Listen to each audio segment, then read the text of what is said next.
All right. Welcome, everyone. I am extremely honored to stand in front of you today to tell you, but more importantly, show you what this amazing group of students sitting in front of me, around the room, and also downstairs, already preparing our boat, have accomplished over the last year. Today is the 24th of June, which means only 6 days remain until we will attempt to cross from the Netherlands to the North Sea. We have invited you here today to bid our vessel goodbye, but more importantly, to wish our crew a safe and successful journey across the North Sea. My name is Igor Renant. Normally, I've been working as Chief of Vehicle Dynamics within the team, but today I will be your host. As I just mentioned, we are extremely excited to finally show you our boat in action. But before we get to this, I want to take you back to the beginning of this year and tell you how we even got to this point. As I just mentioned, I will start this presentation off with a quick overview of what we have done. After this, Doris will tell you more about the current phase of our project, namely testing. Then Jeroen will tell you about the actual crossing that we are going to make and all the logistical and legal challenges that had to be overcome to even make this possible. And finally, I would then like to invite you up to the roof terrace to watch our boat in action for the first time. So, why have we been working so hard this year to build a hydrogen-powered foiling boat? Let me give you some backstory. 18 years ago, we started as the TU Delft solar boat team. As a solar boat team, we sailed on inland waters. But in 2019, we took it to the open sea and became world champions for the first time. After proving the viability of solar energy as a viable alternative for fossil fuels, we then sought a new challenge. This is how, in 2020, the Hydromotion project was born. In 2021, as a foundation, we then built the first flying hydrogen-powered boat. 3 years later, we then also achieved the status of world champions in the Monaco Open Sea class in the Monaco Energy Boat Challenge. This left us at the beginning of this year with a crucial question: what is the next step? In 2018, the International Maritime Organization aligned with the UN's Paris Agreement to reduce greenhouse gas emissions by 50% in 2050. In 2023, however, the Marine Environment Protection Committee made these goals even more ambitious, aiming for net zero emissions in the global shipping industry by around 2050. For this to be possible, significant changes need to happen. In 2020, the amount of vessels running on alternative fuels was around 572. At this point in time, this number has more than doubled to around 1,400, but we still have a long way to go. For this transition to succeed, there are 3 crucial factors that need to be addressed, namely the technology, legislation, and infrastructure. We can proudly say the technology is becoming available. And we are not alone in this endeavor. Other small vessels, such as the water taxi in Rotterdam, is already sailing on hydrogen.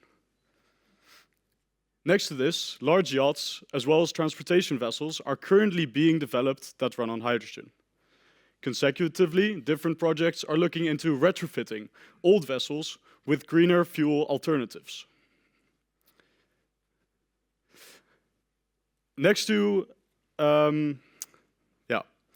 With our journey across the North Sea, we want to show or demonstrate that the technology is available. But more importantly, we want to raise awareness for the issues that are still holding back this transition. For example, legislation remains a limiting factor. We noticed this at the beginning of our year.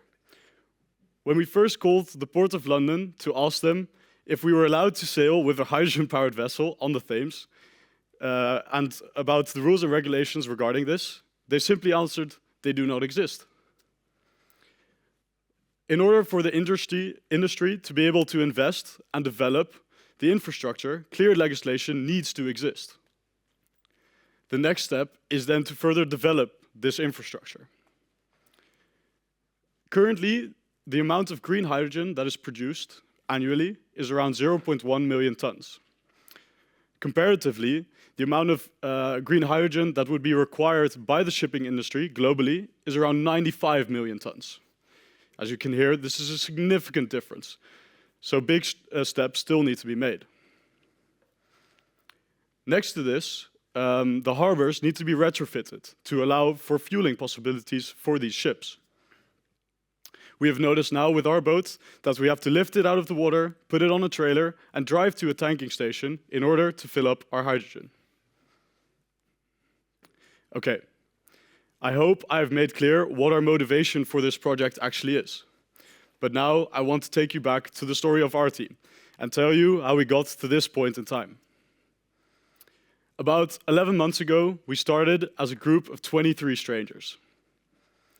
I still remember the first time that I walked into the Dream Hall for an extremely awkward speed dating session with the whole new team.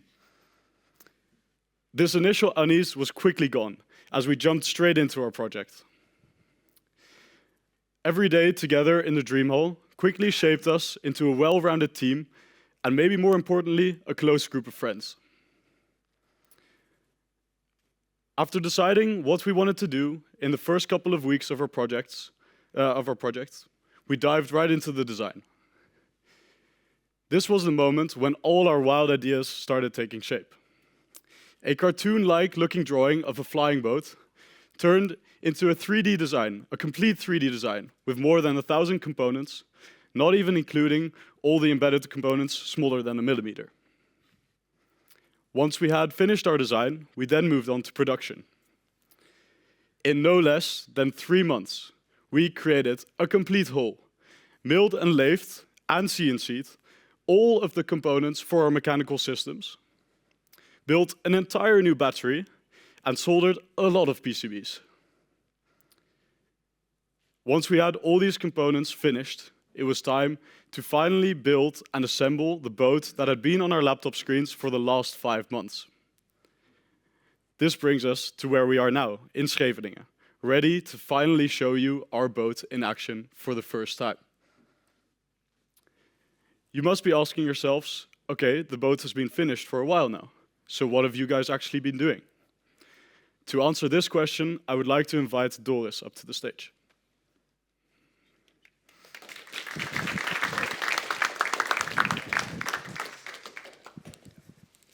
Hello everyone, it's good to see you all here in Scheveningen.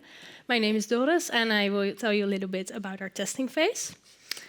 At our last event, the boat review, I spoke with some of the partners and a lot of the times I got asked the same question. Because you said, well, the boat is basically done. What are you going to do with all this time you have left? Well, not quite. The testing phase is to essentially transform a bunch of self-made components into one reliably working boat. This is an endless circle of testing, finding a problem, troubleshooting, thinking of a solution, and then when testing again, finding a whole new problem. So, we started our testing phase already at the end of March in the Dream Hall with some dry tests. These tests were mainly focused at one subsystem at a time. So, for example, the buffer, or the steering system, the pumps, or the fuel cell. In order to do this test, we needed our boat to have electricity, because all components were installed in the boat. So, one of the first big milestones of this phase was turning the boat on for the first time. After we completed all dry tests in the Dream Hall, it was time to move everything to the marina in Drimmelen, where Huip and Clementine very kindly let us use their facilities. So we took a whole day of packing everything we might need into our big trailer, and the next day we transported our boat and the trailer to the boathouse. When we arrived in Drimmelen, we first set up camp. We made a kitchen and working area. We created a place for all our parts and tools, and even a little corner for our embedded systems department where they could do their high voltage test. Then it was time to put our boat in the water for the first time. Sadly enough, the first day the weather was very bad, and the wind was just too high to lift our boat in the crane. But as you can see, it worked out in the end. The next morning, the wind decreased just enough for us to be able to use the crane, and we put our boat in the water for the first time. Hereby completing our first test, the boat floats. So then the rest of this week was dedicated to making our electrically powered boat work, which means we wanted the boat to work on power from the buffer. During this process, the first problem occurred. And after some troubleshooting, we found out that it was likely caused by a bit of a water spill on the motor. So we took out the motor and we had to get all the water out. So what did we do?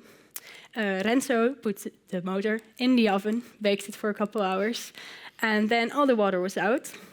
And then to recreate, to confirm this was actually the cause of the problem, we had to do a test where we spilled some water on the motor again to see if the same thing happens. And during this process, we found out we're not very good at aiming, but it was indeed the cause of the problem. So after drying the motor again, making sure no more water could ever get on it, we were ready to get back to testing. But sadly enough, our first week in Drimmelen was already over. So for the next 2 weeks, hydrogen dry tests were scheduled. We packed everything back up, got back to the Dream Hall. And then after we recovered a bit from our long working hours in Drimmelen and we prepared for our return to Drimmelen, we could all rest a bit, except for Lars and Servaas, our hydrogen guys, because they had a very busy 2 weeks of making sure our hydrogen system was ready for dry testing. This process consists of testing the whole system for leaks, flushing the tanks, filling the tanks with hydrogen, and then making sure the fuel cell does what it should do together with embedded. When everything was done, we had our return to Drimmelen. So we had an improved schedule. We had some long shifts and short shifts, so we didn't have too much long hours after each other. We took a fridge, some heaters, a barbecue, so we were ready to get back at it. And again, this week was dedicated to sailing for the first time on electrical power. And in order to do this, we still had some problems. We started out with some maintenance, and then we did some tests on the motor and the motor mount. And then we found out we had some vibrations in the motor mount. These turned out to be the eigenfrequency. And we still had to do some fixing of the steering system, which had to be tuned, and a quick fix by embedded. By then it was already Friday, and knowing we still had the ambition to sail that week, I was in Delft together with some other of my teammates. We were constantly checking the logbook for any hints that the testing crew might be getting ready to sail. And then, finally, the message occurred, we are sailing. So, we sailed our electrical boat for the first time.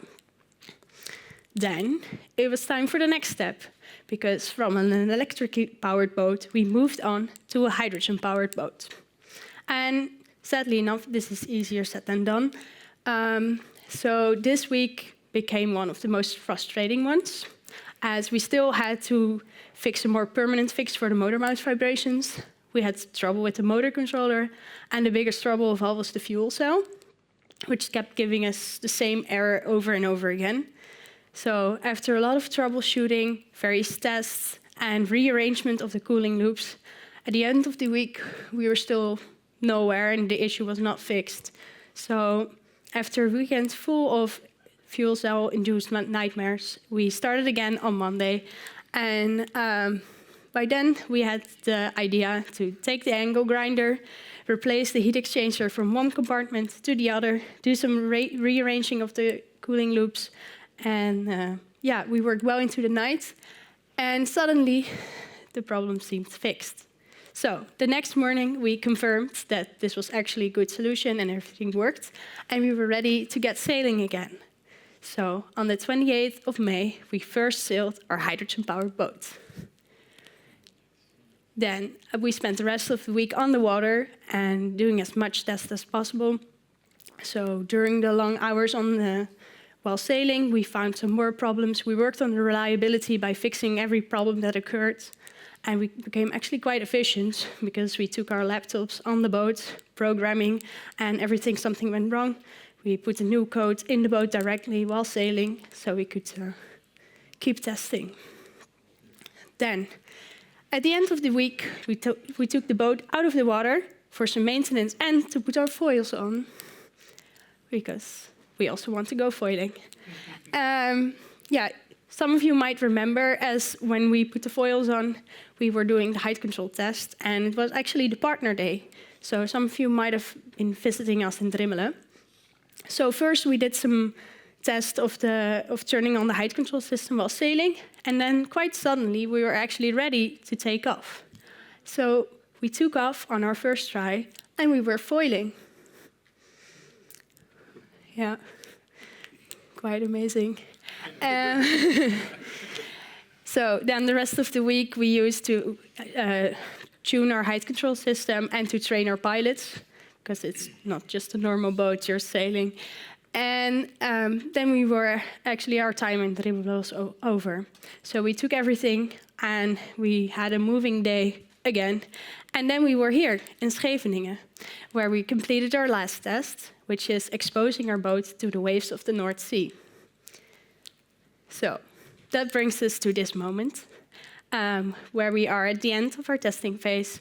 And the rest of this week will be used to train our pilots and to get as much experience of sailing on the sea as possible, so we can confidently say we are ready for the crossing. I would like to end my piece about the testing phase by showing you a video in which we share our experiences of the testing phase.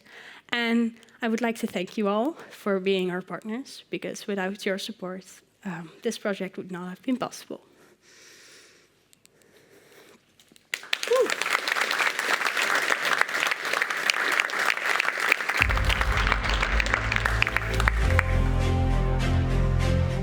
After all our parts had been assembled into one well-functioning boat.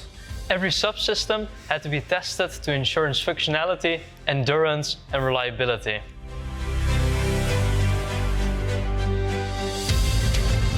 After several tests and tweaks of our hydrogen system, our high voltage system and our foiling system, we have finally completed our boat. But of course, we could not have done all of this these last few months without the tremendous help of all of our partners.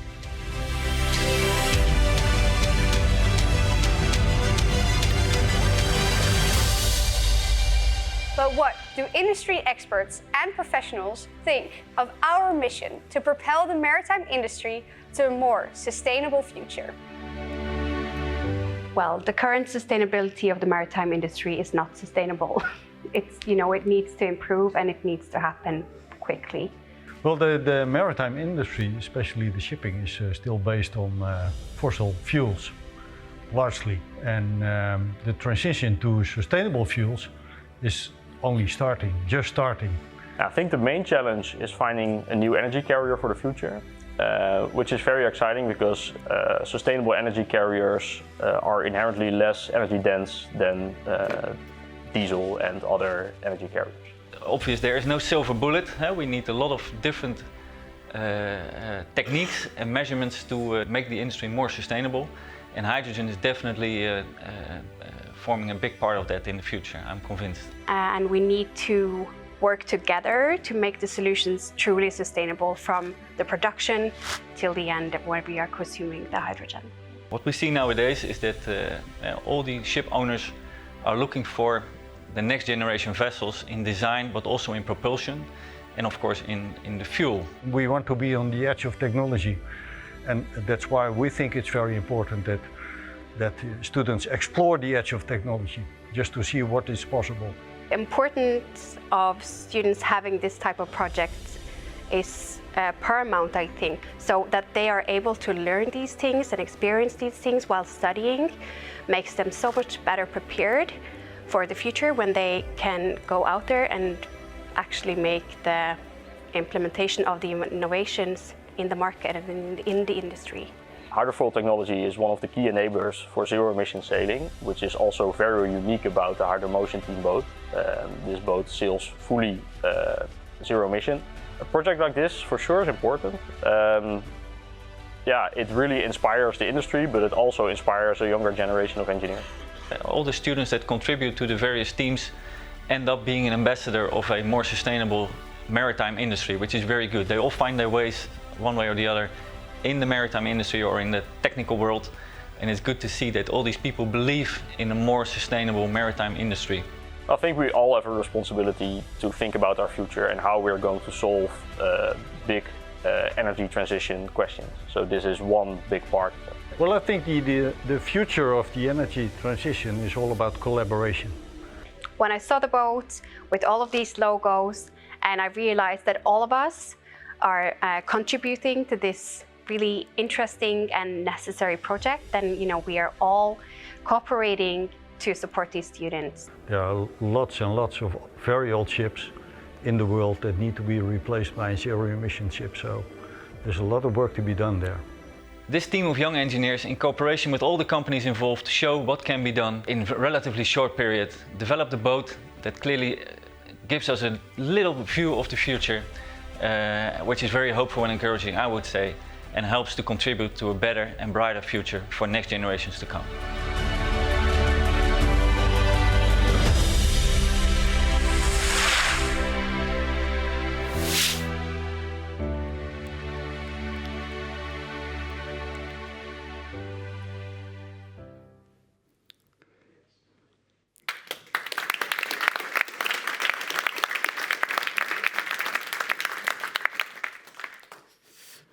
Well, Doris, I must say, I think for the entire team, the testing phase was quite the experience. But I do have one question for you. What was your favorite moment during testing? Well, that's a difficult question, of course. I think for me, the most, unexpected moment was taking off while foiling for the first time. Such a weird feeling. You don't even feel any effect of the water because you're so stable because of the height control. And I remember yelling to Simon, "Are we foiling yet?" And Simon was like, "Yes!" Because the system was so stable, you didn't even feel any taking off. It was really amazing. Yeah, I must say I can agree with you there. It was a really nice moment for the entire team. Yeah. Okay, thank you again.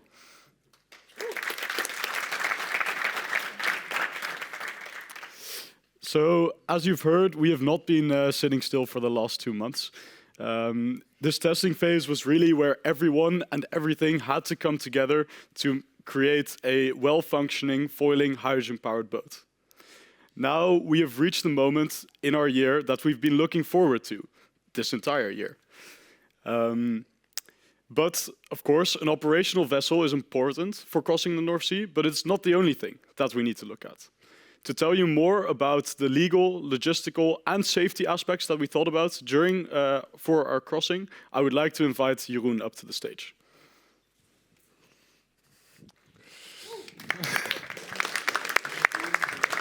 All right. Test? Yes? All right. Thank you. As Doris has told you a lot about how our engineers have perfected our boat and tested each system, I'm very excited to also tell you about what the other part of our team, myself included, have been working on tirelessly, and that is preparing for our crossing. So, to start off, let me introduce to you again the scope that we had determined all the way at the beginning of our year. It symbolizes the goal that we had set up with all the team members, and it goes as followed. In just 1 year, we will design, build, and test a hydrogen-powered boat and sail between the Netherlands and the United Kingdom. And hopefully we can all agree that we've definitely built, designed, and tested a beautiful hydrogen-powered boat that is almost ready for a journey between the Netherlands and the United Kingdom. But how are these preparations going, and what have we taken into account? Well, I can assure you we've taken a lot into account. So starting with the crossing, it will happen in a weather window, which you might have heard before. And it's a weather window of 2 weeks, starting already next Monday. So that's quite exciting. And during this weather window, sometime we will start our crossing to England, but not without any precautions. We have set up a detailed plan specifying under which conditions we will and will not sail to England.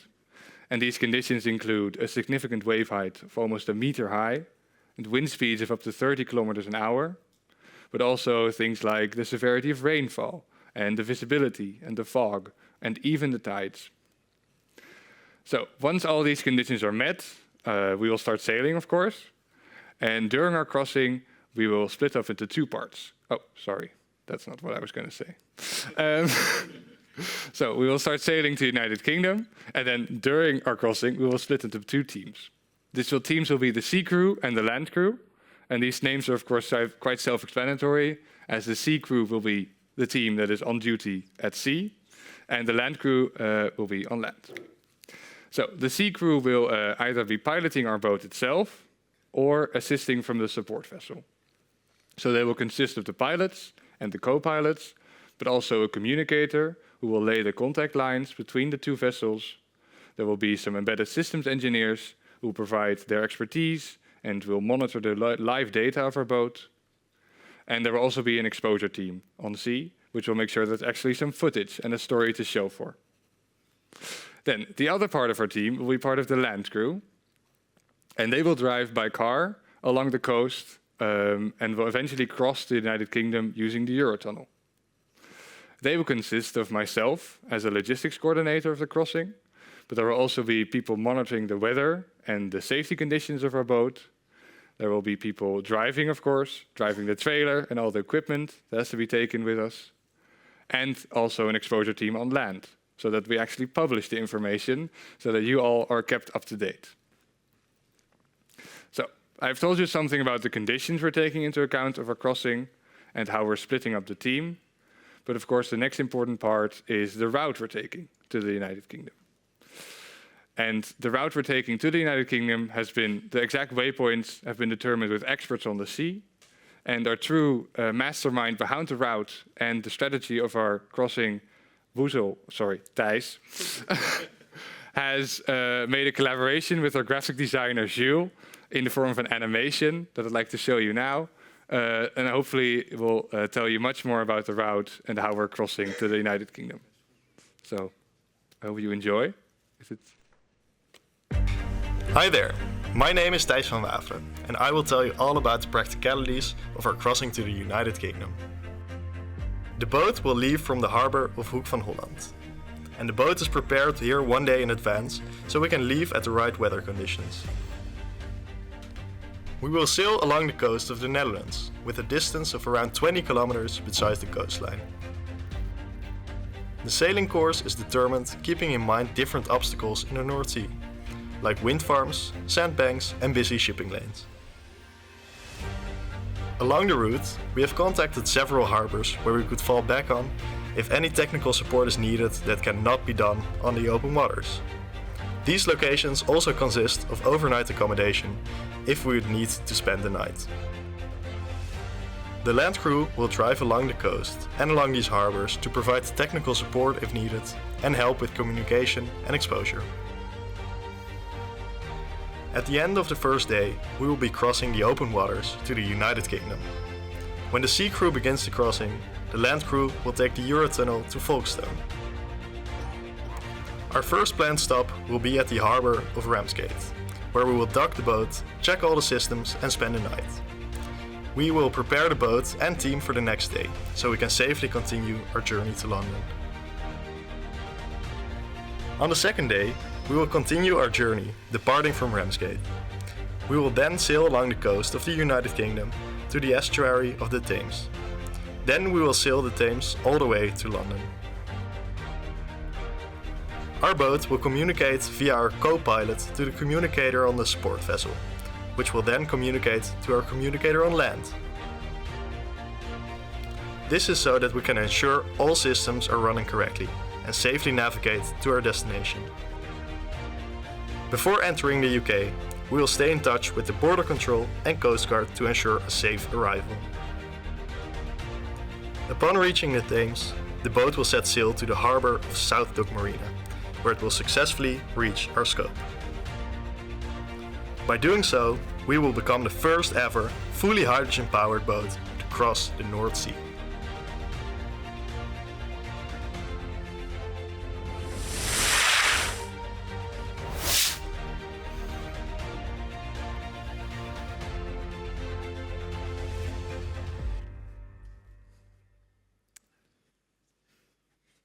All right.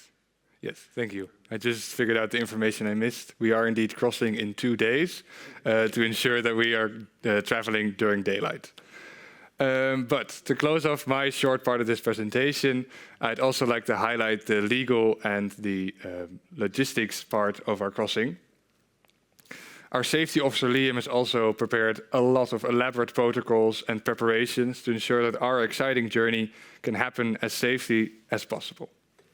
For example, we've taken great precaution in preparing our pilots for traveling overseas by having them go through extensive training sessions, ranging from firefighter-like safety trainings to simply practicing at the sea with the Royal Dutch Sea Rescue Institute, the KNRM. And then last but certainly not least, it might surprise you, but we do intend to take our journey in a fully legal manner. And then when doing so in a fully legal manner, it can become quite a big hassle. So we have verified our journey with a lot of different institutes, all with their highly specific and slightly different rules. And these institutes range from the Dutch Coast Guard, the Belgian Coast Guard, the French Coast Guard, the England's Coast Authority, the Port of London Authority, and then the list goes on and on and on. So that's quite a lot of work. But we've also ensured that all the right registrations are there, the custom documentation are we working on, and then also the insurance papers. So we've definitely taken on a big bureaucratic challenge. So that's also quite exciting. Yeah, so to close off, I'm sure I haven't mentioned 100% of all that we've worked on for our crossing, but I hope to have given you some more insights into what else we've been working on besides building a hydrogen-powered boat. Thank you.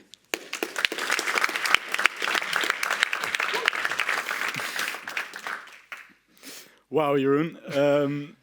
After hearing all of this, I must say I'm even more confident that we will be able to safely and successfully cross the North Sea. I know you've been working really hard on all the logistics the last 2 months, but is there anything you're still a little bit nervous about?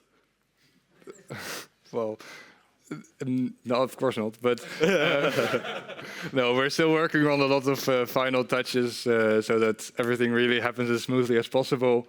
So that also includes the custom documentation, and that's quite a pain in the ass. So we're still working on getting those final pieces of documentation and papers so that we can all go as easily as possible to England. So yeah, I'm a bit nervous about it, but I'm sure it'll work out great. Don't worry, we'll get through it and we'll manage. Exactly. Right. Thank you again, Jeroen. Yes. All right.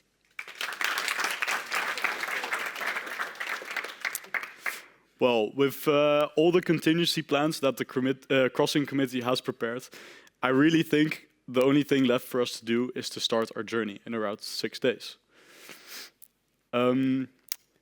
Today, I have told you about what we've done this last year.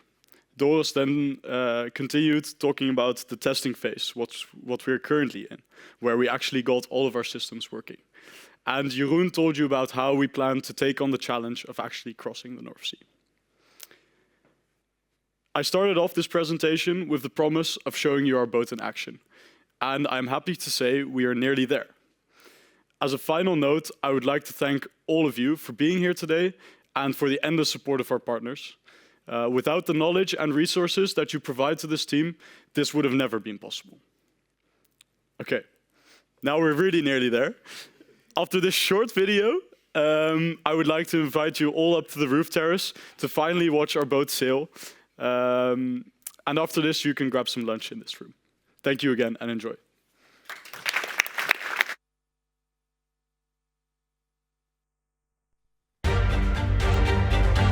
In 1 year, we will design, build and test a hydrogen-powered boat to sail between the Netherlands and the United Kingdom, thereby becoming the world's first ever foiling hydrogen-powered boat to cross the North Sea.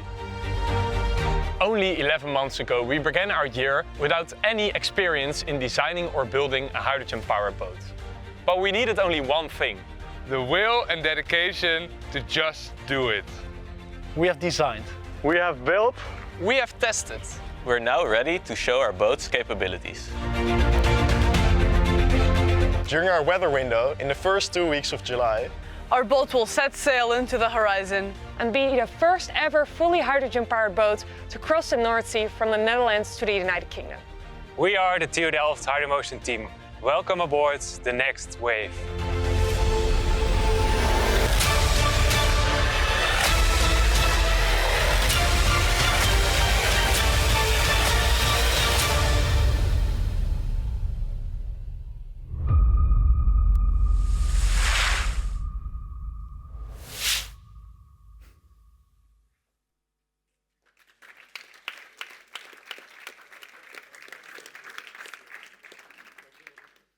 All right, I think everybody can move towards the roof terrace.